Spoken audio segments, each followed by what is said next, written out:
I'm here in the courthouse in Avignon, where Dominique Pellicot and 50 other men were found guilty of rape and sexual assault, mostly of Gisèle Pellicot, in a trial that has shaken France. Madame Pellicot, vous êtes acquiescente des peines? Et je respecte l'accord et la décision de Pilar.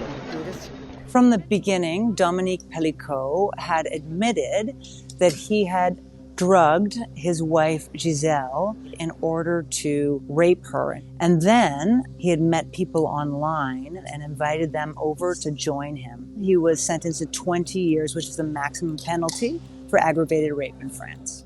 The sentence for Dominique Pellicot was very much expected. The reaction was much greater when it came to some of the other men who were also found guilty, but were sentenced to less time in jail than had been requested by the prosecutor. They received sentences that ranged from 3 to 15 years, and 15 of them got 8 years. Here, Mr. Pellicot had videotaped and taken photos of all of the encounters. The court played these videos.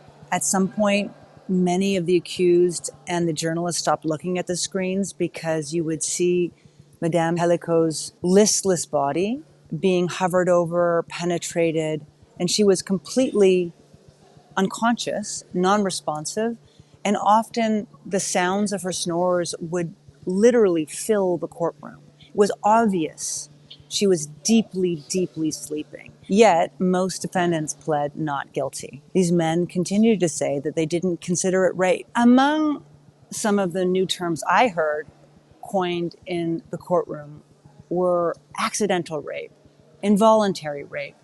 One man said he had raped her with his body, but not his mind. The reaction of many of the feminists who have been following this case very closely, particularly the ones here in Avignon, they were furious and heartbroken. They were angry to hear that 6 of the men were let out of court free today because they had already served enough of their time. This, they felt like, was a license to rape.